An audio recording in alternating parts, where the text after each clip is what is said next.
Welcome back to the 11 o'clock Waffle. I'm Mac Forsyth and brace yourselves for another show packed full of facts and fiction. First up this week we have one half the Tobacco Tea Company. Recently he has secured a slot on one of Edinburgh's most prestigious venues for the Fringe Festival. Please welcome Christopher Cutting.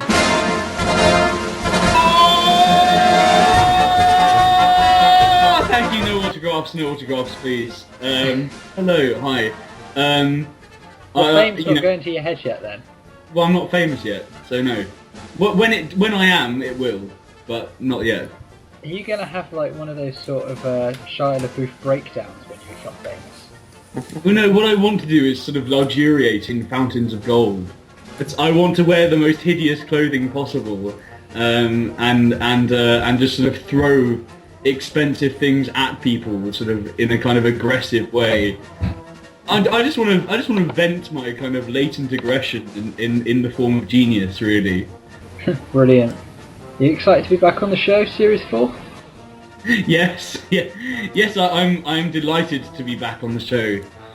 Good. Next up, this guest is seeking a first ever win on the Waffle. He has promised that he will be back stronger than ever this year and is hoping to undergo a Louis van Gaal style resurgence this series. Please welcome back, and finally with a regular theme sorted, Mr. Steve Gibbard. A regular theme, Mac? No. None of this bad beaver showing my name. This is going to be awesome. Yeah. I'm excited. I'm so excited. I'm pumped. I'm ready. You got to start off strong, or are you going to get stronger and stronger like United have this year and scrape wins? Well, scrape points really. I'll be lucky to get 1 or 2 points per round, and we'll see how we get on. Positive thinking, that's what we like on this show. And lastly, we have the other half of the Tobacco Tea Company. Last time when she faced her co-owner. Co-owner, is that the right word? It's a bit slavery ridden, isn't it? It's not really a co-owner, that's kind of weird. But... You do live in Bristol, though, which is the home of slavery in this country, so... Yes. Well, it's where slavery started. It's not still going on. Yes, this is the home of slavery. Me and Chris own many slaves. Last time she faced Chris, she beat him. Will we see a repeat performance today? It's Lucy Ahmed. Hi, hello, good to be back on the show. So last time we saw you on the show was on our documentary special and it ended with you and Emma stripping. Yes, it did, yeah. Did you enjoy that? Little treat for you? The 3D edition. You sent it to me as well. You probably put it into 4D, Chris. Into 4D? What? It could be an entertaining show already. Not even 3 minutes in, we're on to slavery. Well, if she And does, nakedness. The joke's on her, because I'll enjoy it. I don't really want to picture 50 Shades of Grey with you and Lucy, but let's just pause, reflect, Which and one move of us on. is which? Question In one. that scenario? Question one now. A footballer... We've lost Chris. He's gone. No, I'm still here. Hi. Can you hear my voice? Question one. A footballer has been sacked for having sex with a fan in the dugout. Club have asked him to return his club emblazoned tracksuit, which he was wearing at the time. Whether this is after it's been washed or not remains unclear. But moving on from that train of thought, let's open with examples of people being fired in unusual circumstances. Steve! Well, to be fair, that is probably one of the most bizarre ways to ever get sacked. I mean, that's up there with sleeping in like the bathrooms in your office or anything like that. But trying to stay on that train of thought, I have seen on social media 100 times like in the last year, like people in Florida just doing crazy things, and more recently, teachers in Florida getting sacked and going to jail for having sexual affairs or sharing explicit images of themselves with. Hello? What? Hello? So the suspense! Don't! Where's Steve? Steve? I'm on tenterhooks. I need to know what they were in sensual pictures with. Could be with anyone. With a giraffe. With what? With the headmaster. With the canteen staff. Sorry. Yes, you having that? Okay, we're on tenterhooks because you said with and then you cut out. Showing images with young students. That's where I was going to go with. Yes. All that hype. The kiddies. The kids. With showing images with children, basically just, it seems like the new fashion. It's every female teacher at the moment that has some level of attractiveness just sleeps with 15 to 16-year-old kids. It's only in Florida though. Never hear of anything else in any other states. Just Florida. I don't know what's wrong with Florida. Something in the water, other than the alligators. Okay, Lucy. Okay, so the Sex Pistols, they in 1977 fired their bass player Glenn Matlock because he was a massive fan of the Beatles, and he used to just go on and on and on about Paul McCartney all the time. So in the end, they got just fed up and they fired him. Brilliant. He was a complete fanboy over the Beatles and McCartney, and they were just so annoyed. They were just like, in the end, they just got rid. Wow, that's incredible. I never knew that. Good old Sex Pistols. Okay, Chris, what have you got? So I rustled up a story of this is a man in America, a waiter in a Thai restaurant, and one day while he was waiting, just doing his job, he noticed some kind of commotion outside. There was a woman being carjacked by a knife-wielding attacker. And so he ran outside the restaurant, wrestled the carjacker to the ground, and then got the police to come along and everything. He's a great hero, deserving of praise, everyone clapping, and then his boss comes out and fires him on the spot for playing the role of hero. Oh my. He fires him for trying to be a big man. How dare you be a hero? You're fired. These heroes are overrated. They get too popular. That's the problem. Envy. That's what it is. Envy. But imagine doing that. Imagine kind of saving this poor woman from this knife-wielding guy, and then just getting up for your boss to tell you, yeah, you're fired. You should have taken Table 3's order and let her get and let her have her car stolen or get stabbed. How does that work when he's applying for a new job? So why did you leave your old one? I was fired for defending an old lady from being knifed to death outside a restaurant. You could join the Avengers or something. After Ed Miliband stumbled across a hen party and had to pose awkwardly for selfies with them, which politician would you like to bring on your stag or hen do? And we'll start with Cutting. Boris Johnson, definitely. Because think about it. Bojo, he could take everyone to Boris Island. You could get the strippers there by a Crossrail, and then you can zip wire in, get stuck halfway. And then if someone wants to play basketball, he can make fat dunks in one go without even looking. He can go around in Boris bikes. He's a perfect kind of guy to have on a stag do. He could organise a stag do. If he was best man, that'd be amazing. He could get you to fall in a lake of booze up to your chest and start tackling people in the football match. Just whatever aspect of Boris Johnson's life is definitely applicable to a stag do. Well, Boris Johnson's a pretty good answer there. Steve, what have you got? That was my initial answer. I don't think there's any funny person, but I did come up with a backup answer, and it wouldn't not just Boris Johnson, but Nigel Farage as well. Just because it would be hilarious to see him drunk. Just hilarious. It'll be like going around and you'll just go to places and be racist. It'll be fucking hilarious.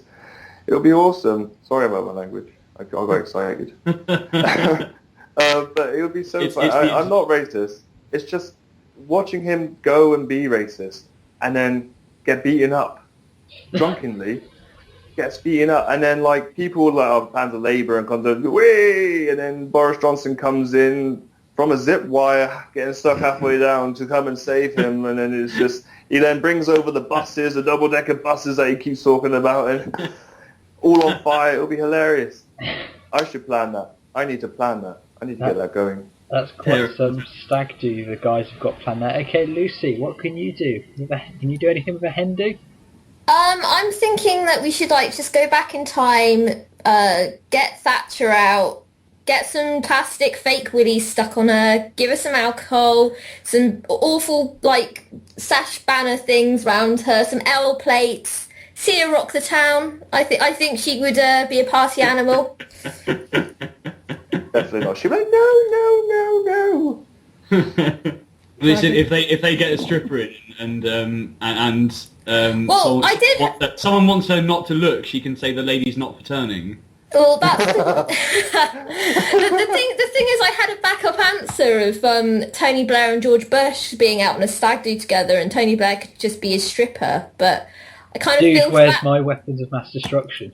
But I feel Thatcher with some plastic release stuck on her and like some L plates would be kind of funny to watch. Good stuff. Okay, question number 3 now. Norway is to become the first country to switch off its FM radio signal in 2017. So let's have radio facts from around the world, and we'll start with Lucy. There is a radio station which plays only Christmas music, and it has been going for 12 years. Where's that? It's online. It's literally just Christmas music. 24/7. That is bizarre. Every day. Well, I wish it could be Christmas every day. It is! But it can, every single day. On the radio. Oh, I'll have to link that onto the group. Okay, Chris, what have you got? I've got, you know, Marconi is credited as the inventor of radio. Well, he wasn't really the inventor of radio. Nikola Tesla was. So that's my fact. Is that the US Patent Office just gave Marconi the patent for inventing radio, despite the fact that his devices used 17 patents from Nikola Tesla. And then by the time they got round to correcting their error, everyone had already put Marconi down in the history books over the sort of 40 years intervening as the inventor of radio. Now everyone knows him as the inventor of radio. He didn't invent it. He stole the patents. He stole 17 of them from someone else. So yeah, that's my radio fact. That's really good. Sounds like a good businessman. Yeah. Tesla was a very interesting guy as well, anyway. Well, Tesla kept getting screwed over, so Thomas Edison screwed him over a million times. But you know, he would promise to pay him loads of money for inventing something, and then he would actually invent it, and then Edison would turn around to him and go, "What, you were expecting payment? Haha, I was only joking." Literally just say, "You don't understand our American sense of humour," and refuse to pay him what he said he would. And bonus point for anybody who knows who played Tesla in The Prestige. No idea. Bowie. What? It was Bowie. Damn it. You know, she just googled it quicker than the rest. No, I've actually seen that film. It's Bowie. David Bowie. It was the weirdest cameo kind of part ever, but yeah. Andy Serkis is his butler. Yeah, Serkis was weird in that film, yeah. Steve, save us from Bowiegate here. Oh dear. Right, so I didn't really go into facts, but I thought I'd bring in like a personal story. Like when I used to listen to Gemini FM before it was hot. They used to do a segment at night called Late Night Love. And there would be like people coming in with their love stories and all sorts. It was hilarious because it was like Jeremy Kyle, but on radio. But what they did on there was like a national condom week, and what they offered to people was someone with the most outrageous story would get like a lifetime supply of condoms, or like a year's supply of condoms, which is I thought was just like this? No, I didn't win this. No, I was. Chris, I did hear Chris's story. It was quite scary, but he didn't win as far as I'm aware, because some woman came onto the show and was like, "Oh yeah, no, in the last year I've had 50 men unprotected." I'm there like, why would you do that to yourself? And she hasn't been pregnant. She hasn't tested herself for any STDs or anything as far as I was aware based on that conversation. So there's 50 men out there that could be potentially dangerous to you women, and be careful. Okay, it's a good one. Gemini FM, I missed that. It's not the same as I miss Heart, Gemini. is it? No, and I don't like heart taxis. Heart taxis? Gemini, what is Gemini? 666. It was so easy. That's an Exeter thing. Sorry, guys. If you're in the Exeter area, guys, that's the taxi number for Heart. Is that Heart? It is Heart. Yeah. They just like buy radio stations in each area, because back in Hastings they bought out Southern FM, Yeah, I think they did. Is that the same story? Pretty much, yeah. Okay, so that's the end of the first round, and packed full of information, including taxi numbers. And back on 9, it's Steve. Way. Carving out some daylight thanks to her Bowie answer. It's Lucy on 11. Yay! Cussing just takes the lead on 12. Nice! And in our new feature, our top 3 feature at this stage of the show. Yeah, okay, Chris, it will work. So we're going to just quickly round up the top UK single, film and book, according to Amazon. Fast and Furious 7 is still the #1 selling film in Britain. Has anyone heard of a song called See You Again by Wiz Khalifa? Khalifa. Wiz Wiz Khalifa. Well, that's #1. If it's been on the radio, I've heard it. Our #1 book, according to Amazon, is Millie Marotta's Animal Kingdom, a colour book adventure. The great Man Booker Prize contender there. What concerns me about the Amazon chart is that number 18 of the top-selling books this week is the official highway code. But has there been a surge of sales for the highway code? Well, I don't think there's been a surge in driving licences. Maybe that's why. Maybe. People revising heavily. Okay, on to question number 4 now. And Tottenham Hotspur legend in the making, Harry Kane, hit his 30th goal of the season to Spurs. His manager said that he should buy dinner for all his teammates as a thank you. So who else in the world should buy dinner to say thank you for something? Chris? I think the 5,000 should buy Jesus dinner. To say thank you for the bread and fish, because maybe they'd have preferred fish and chips, but they should still be grateful. It is a miracle, literally a miracle. So yeah. Besides, if they buy him dinner, it's a 5,000 dinners for one special wherever they go. It's like a kind of holy come dine with me. And by the time they split Jesus' They host 5,000 ways, that's going to be quite cheap. Well, they put out one dinner, and Jesus gets an extra 4,999 out of them. I see. So he walks home proper full. He ought to be grateful. Okay, Steve. I don't actually have any other sports questions other than one extra one, but I went with Floyd Money Mayweather, the American boxer. He's currently undefeated. Reason why I say that is because he's earning for one fight in May the 2nd. He's earning $120 million just to fight in the ring for about half an hour. I think he should just pay off the fans' meals for the evening, because they're paying $60,000 at the lowest rate to see him fight. Blimey.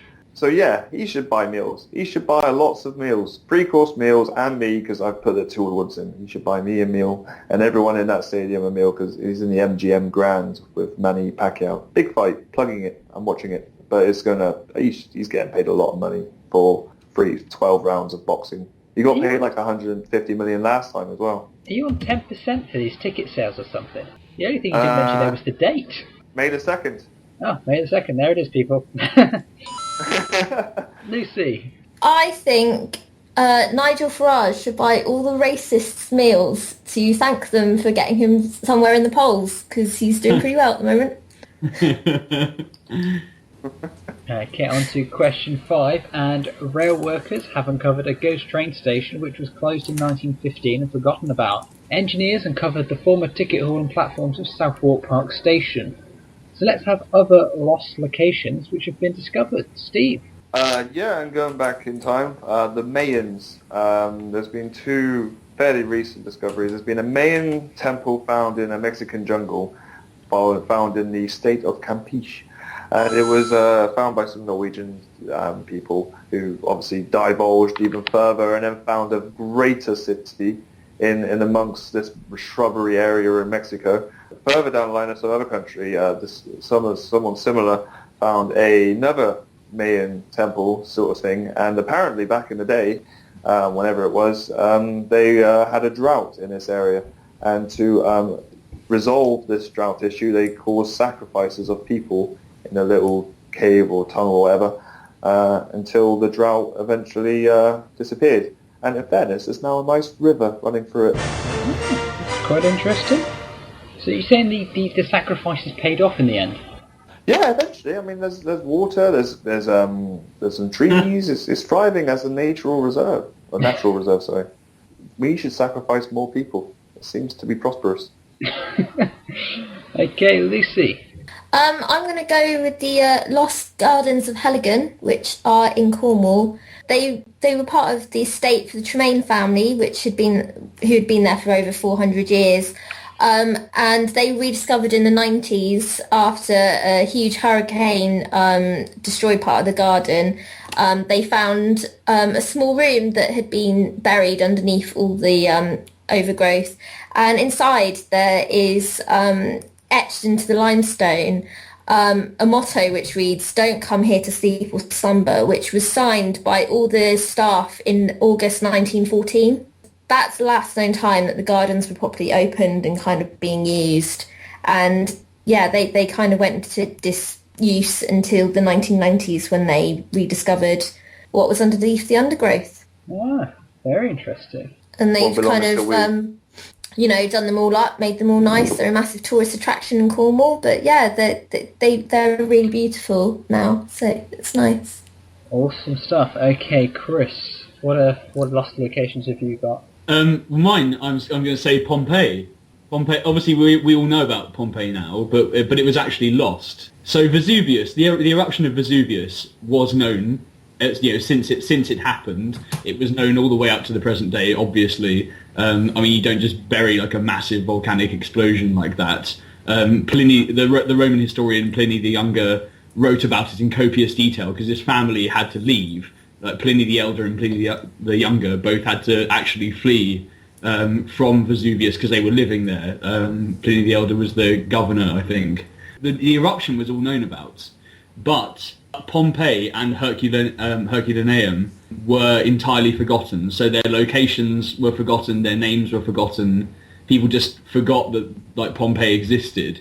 It was only in the 18th century when when jolly Europeans came along with some spades to excavate around that area that Pompeii was actually rediscovered. So it was not only frozen in time, but it was actually lost between the eruption and the 18th century. So yeah, obviously very famous thing, Pompeii, but it was actually lost.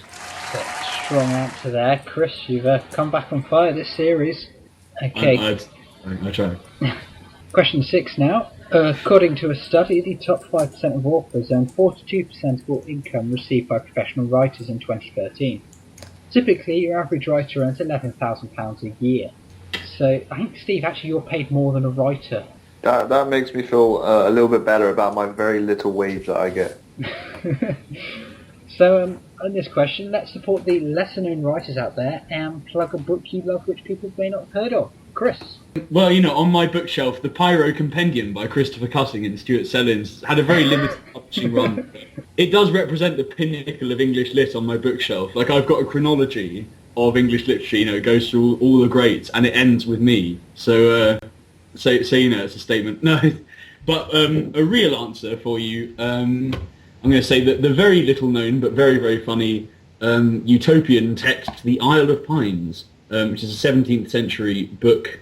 Basically, a guy gets shipwrecked. It's satire, I should say, before I get ahead of myself. It's satire. So a bloke gets shipwrecked with 4 women on this kind of island that had like a desert island that has all this. Well, it's not really a desert. It's like a jungle because it gives them so much food that they don't have to do anything. They just it's like a kind of idyllic paradise.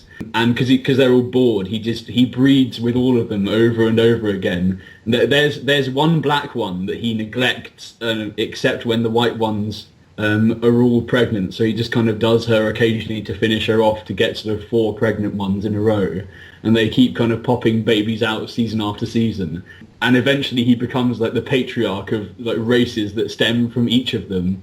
And the race that comes from the black one become like the evil race that keeps trying to disrupt peace on the island. And in the end, these other Europeans, like these sort of Dutch people, come along with guns, and the kind of ruler, the ruler of the island, where they've got thousands of people on this island now. The ruler of the island enlists them and their guns to just to destroy the rebellion. They're all kind of cheered. They're all kind of celebrated and feted for sort of what is essentially a massacre, and it's presented as if it's kind of wonderful and ordained by God and stuff. It's obviously satire. It's you're not meant to really think that what they've done is great. It's a satire on racism and colonialism and things like that. Written in the 17th century, so quite prescient. But yeah, also very, very funny. Bit of an inspiration as a text. So yeah, that's mine. Okay, good stuff there. Steve. Right. This is probably the weakest subject. I don't read. I hate literature. I cannot stand reading. It bores me. I cannot get into a book. But obviously at some point I've had to read a book as a case of education will have to make me read books. Was it the Highway Code? It was the Highway Code. Top charted code of the highway. It's in the 18th position for Amazon. But yeah, no, I read a book called Stone Cold, and it's like a book that was made in the 1970s. It was written by Robert Swindle. I don't know if he's that famous, but he wrote this book, and actually it was one of the ones I remember most vividly, mostly because I had to write an essay about it, but because I actually generally got into the book. And it's about a 16-year-old kid whose family abandoned him, essentially. His dad meets a receptionist and runs off, and his mother obtains a boyfriend called Vince, and Vince beats him up. So he runs away to London to go into like shelter and stuff like that, meets lots of people, comes across murders and stuff like that. Homeless people. Huh? Is this the one about the homeless people and the floorboards? Yes. Yes, I read. We did that at school too. Oh, really? Yeah. Yeah, no, there's some people under a floor, like a dead body under the floorboards. It was weird for some of it, I think it was. But they actually made a TV series on the BBC and got nominated for the BAFTAs in 1997. But yeah, so basically he meets a girl, and there's this guy that's from the army who got dismembered or whatever. And it's quite, like I said, it's one of the very few books that I generally just sat there and read and enjoyed. And when I wrote the essay, I very much enjoyed writing the essay. I hate literature though. I cannot get into a book. I have far too much other stuff to do, but that's the only book I really got into. That and Harry Potter. But I watch the films now. Okay, let's move away from Steve to the English with Media Studies graduate, Lucy Ahmed. I'm actually going to go with a book which was written by a friend of mine. It's available on Amazon for the Kindle. It's only 99p, so you should try and read it. This isn't going to be that Velociraptor one, is it, from last year? No, that's not by a friend of mine. No, it's actually called Storm on the Cave, and it was written by Richard Langley, who was my teacher at school. He's worked on the book for 10 years, so I know it's good because I read it. It's a fantasy book, and there's lots of magic, and it's about these two girls who kind of are at the other side of families. They're cousins, and one side of the family is really rich and stuff like that, and the other side isn't doing too well, and they get caught up in this mystery on kind of like the Cornish coast. It's really good. Actually, one of the characters is slightly based on Freya, so you should read it. 99p sounds a bargain. I might have to go looking for that. Yeah, and he's got some good reviews on there, so I know it's doing okay. But yeah, he worked on it for quite a while. We even did a short film. We filmed some of it at school. We did a short film on it. But yeah, Storm in the Cave, it's only 99p, so you should go and read it. If you like fantasy and magic and kind of mystery stuff, it's good. We should probably plug Edgar Duncan's book, but I can't remember what it's called, which is bad. That is bad. Ed has a book. Buy it. We should probably plug his book, but I can't remember what it's called. We should also plug the fact that Jenny's got stuff published as well, which we should probably plug too, but we haven't, so we're bad. I have a published poem. Well, I got a published poem somewhere from when I was in year 5. Does that count? Yeah. That I don't think you can buy the book. Mine's not published yet, but when I finally do finish writing A Ripper in Time, it will be worth buying, people. Will it take a lot of time to make the Ripper in time? Yeah. Okay, let's have some scores, because it's very exciting. Cropping up the back, it's Lucy on 21. Slipping slightly, it's Cutting on 22. No! But arguably claiming his first ever lead, it's Steve on 23. Ah! No way! Remember, you can subscribe to us on YouTube, Facebook, and Twitter. I'm still trying to get the hang of the Twitter. Every time I go to write on it, I sit there and stare at the screen for about 10 minutes trying to think of something witty and some hashtag to use. I don't get it. I really do struggle. I swear, like when they have like the football tweets on Match of the Day, I swear they're longer than 28 characters or whatever it's meant to be. It's 140. 140. I was waiting for that. I was waiting for Lucy to just kind of break out with some kind of 140. Okay, let's move on to question 7, and it has emerged that Ben Affleck asked the producers of the American version of Who Do You Think You Are to not reveal that one of his ancestors was a slave owner. They weren't slaves. Do you think they were from Bristol? Stop trying to make out we own slaves, okay? Just because we're living in Bristol. Given how many episodes of our own incarnation there have been, give me other interesting ancestors of celebrities or yourself, and we'll start with Steve. I have no interesting ancestors, so I'm not going to bother. But the one that like strikes me as like a true success story is the if you ever watched wrestling as a kid or you know Dwayne "The Rock" Johnson. When The Rock was back in the WWF, he came from a long line or like a hierarchy of people who wrestled before him. So his granddad wrestled, his dad wrestled, he wrestled, and there's a family called the Anoa'i family.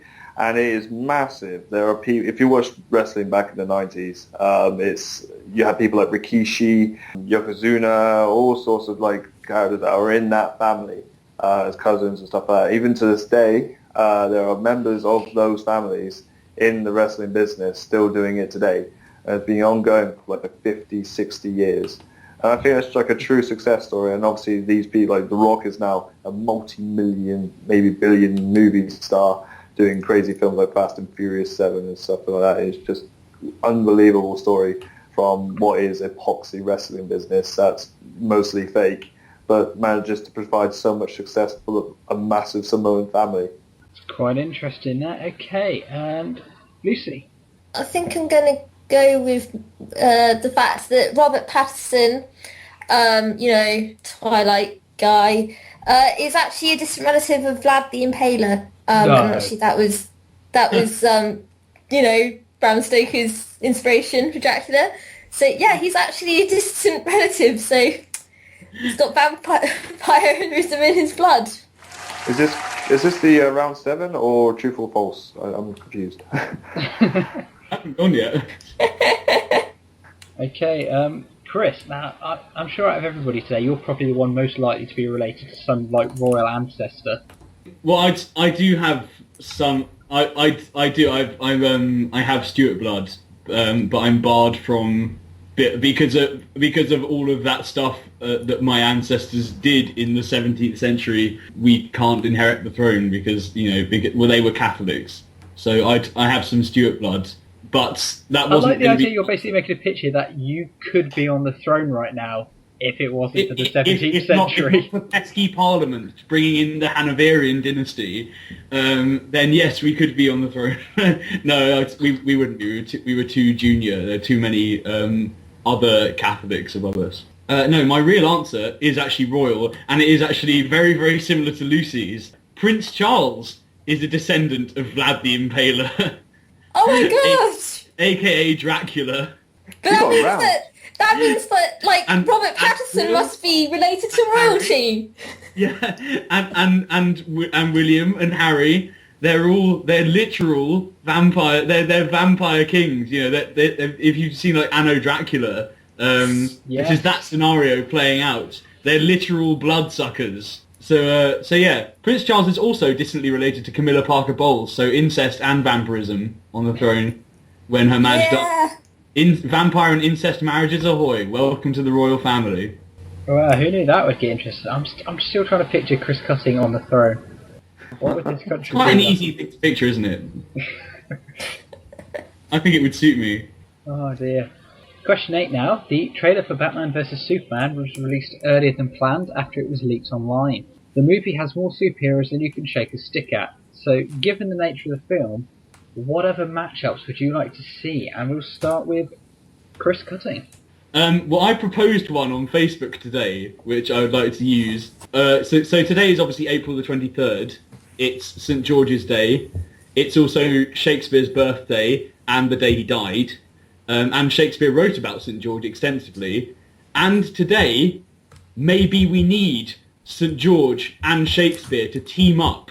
Because that volcano erupted in Chile, the dragon is coming back.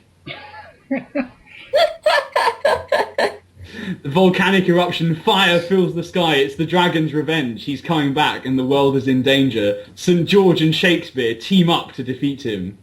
See, because like last time St. George took him on, he only had to defend like one town, whereas this time like Christians live everywhere, so everywhere is in danger. I mean, like the volcano erupted in Chile, but Shakespeare has a global cultural power and influence that he can use. And things like the Harfleur speech from Henry V are pretty globally known. So my proposed movie, Saint Spear, is coming to the cinema near you. Is the tagline going to be "The pen is mightier than the sword"?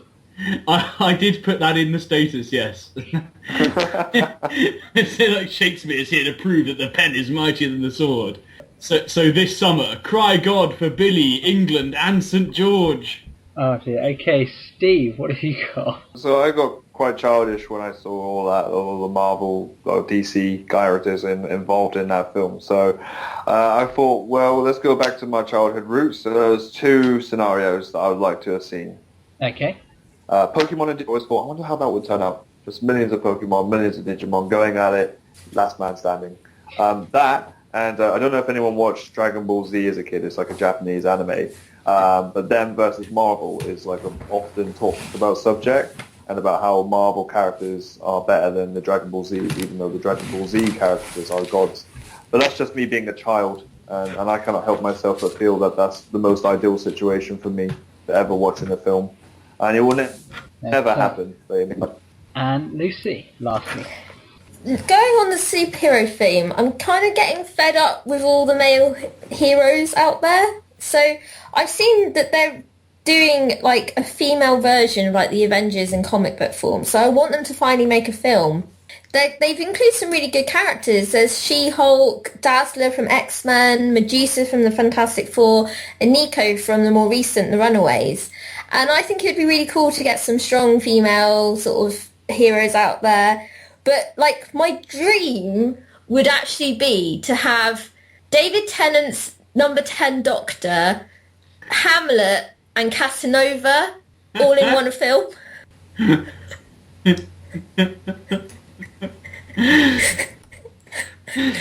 yeah,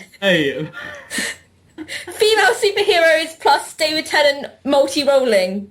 But I mean, he'd be crippled. Like if you have Hamlet in the team, your team is basically crippled for 4 acts of the 5-act play. Yeah. Crippled with indecision. And if you've got Casanova, he's just going to be popping off every day. The question is whether to take action. So you have a really ridiculously, and the Doctor's indecisive as well. This is a really bad team, and Casanova is going to be distracted with the women. So, but that's fine. Really they can all just, fight it out in TARDIS. It'll be fine. Chris is picking all sorts of holes in your logic here. It's fine. It's fine. And also, like... What Casanova said, isn't it? It's bigger on the inside. Yeah, and Nico from The Runaways, she's like a goth girl. I think that'd be really cool. And She-Hulk, she's kind of tough. And, Dazzler and Medusa, they're pretty good superheroes. So I just want all of them. Is that okay? Can we just have everyone? Yeah. Like, I'm just going to get everyone to team up. Mac, make it happen. I'll do my best. Thank you. And now we come to the final round, where our guests will present a news headline followed by a short summary of the story. The story will either be true and something from the past week's news, or entirely fictional. The other guests will then have to guess whether it is true or false. So, Chris, as you're narrowly ahead, you get to pick this week's running order. Okay, I pick Lucy, Steve, and then myself. Okay, so Lucy, what is your headline and story? There's an erotic novel about the Apple Watch. That's what I'm going to say. It's about, it's a short story, available online, invaded by the iWatch. So that's Yeah. Wait, as in like an Apple An gadget? erotic... Yes, you know the new iWatch that's come out? Yeah, there's an erotic story online about it. Okay, Steve. Beavers find a drug cartel found in a Canadian lake. It's exactly what it says. A few beavers were followed and tracked by a few enthusiastic beaver people, and just came across this drug cartel, and obviously got the Canadian police involved. And yeah, it was only local news, but it was there. Okay, and Chris, what bonkers story have we got this week? This is baby born with 8 limbs, worshipped by thousands as Hindu god. And essentially, it's this kid that's been born with 8 limbs, and they think it's Ganesh. They think it's the Hindu god Ganesh. You know, the elephant with all the arms. And yeah, they're worshipping this deformed baby with loads of limbs. There's nothing else to say about that. It's pretty much the headline on that one. Okie doke. So we've got the erotic novel about an Apple Watch, beavers finding a drug cartel in a Canadian lake, and a baby born with 8 limbs being worshipped. Okay, so Lucy, what do you think? Which one's true or false? I reckon they're both true. Okay, Steve? They're both true. Okay, and Chris? I think they are both true as well. Yeah, I think they're both telling the truth. Wow. So, the erotic novel about Apple Watch, is that true or false, Lucy? That is true, and I've got a little synopsis of the story, which is just hilarious, which is Christy Uckland loves technology, so she's happy to try out a smartwatch prototype that mysteriously arrives at her door. When she asks the watch how it can make her less lonely, she has no idea how many essential features are packed into the tiny device. Discover how a forbidden sexual romance between a woman and watch is possible. Cry out in joy at guest appearances from your favourite technology personalities. What? Squirm a twist ending to the Digital Desires trilogy that will leave you uncomfortably aroused. There's a tetralogy. That's the 4th, is it? This 4,000-word short story contains sexual encounters with technology, blowjobs and group sex. It's only for super mature people who can handle it. Oh my god. That should be our best book. That should have been the answer to that other question. Yeah, I should have just recommended everyone go onto Amazon and get invaded by the iWatch and an erotic short story. Oh dear. Right, let's have Steve and his beavers. It's a complete lie. It's a lie. Oh, No drugs were ever found by a beaver. You silly people. So 3 big points to Steve there. Okay, and the baby born with 8 limbs, Chris? Yeah, it's true. That one's true. I saw that on Facebook. It's like, what the... It's not even the first time they've worshipped anything I just... Yeah, I mean, just where do you start with that? Yeah, this says the baby is not the first to win adulation from Hindus after being born with a physical abnormality. Last year, a boy with a 7-inch tail announced that he was considering having it removed, despite being worshipped as a god. and someone else was hailed as being an incarnation of the Hindu monkey god Hanuman, but they don't. Oh, that must be the boy with the 7-inch tail who was hailed as being an incarnation of the monkey god Hanuman. Okay, so that brings us to the final scores.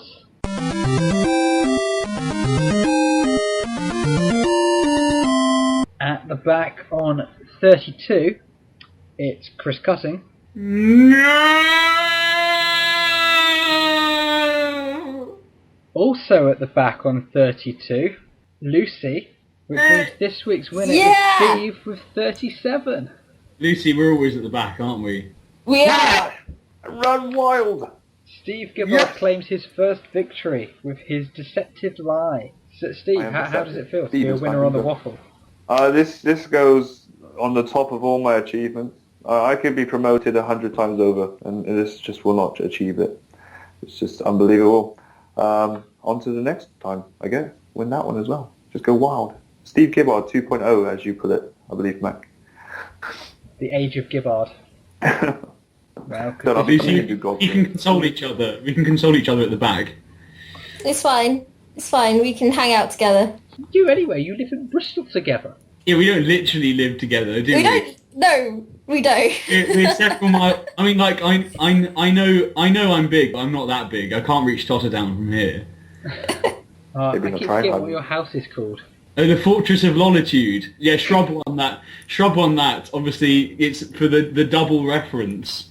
See, most people went kind of simple, like a direct, like Mein Kampf. It's like, no, that's not the way to do it. If you want to win my approval, an extra layer is required. Not only Fortress of Solitude plus Lolitude equals Fortress of Lolitude. Straight to the heart. I'm all about. Well, on that bombshell, that brings us to the end of the show. Thank you to this week's guests, Christopher Cutting, Lucy Ahmed, and the winner, Steve Gibbard. Thank you very much. Thank you. Lucy, come here and sprawl on my Persian rug. Thank you. We shall be back next week with another show, and any tobacco tea company shows to plug? Yes. Yeah, we've got The Accidental Adventures of Sherlock Holmes, which is our Sherlock Holmes parody. Very funny, very wonderful, if I do say so myself. On in Bristol and in Edinburgh, so you can't make one, you can make the other. Yes, it's in Bristol, January the 7th, July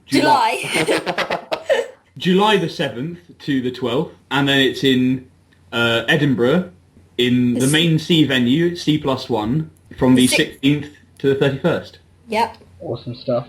Yeah, got anything to add to that, Lucy? Be there or be square. I'm actually No, all joking aside, like, if any of you who are listening to this would want to attend, like, our show, this is the one to come to. It's going to be fantastic, and you don't want to miss it. And I hear the director and playwright. It's very, very sexy. I didn't know you wrote a play, Lucy. I know. Just cracked out in my spare time. It's fine. Okay, well, before Chris has a breakdown on there, let's close the show. Thank you very much and goodbye. Bye. Bye. Bye.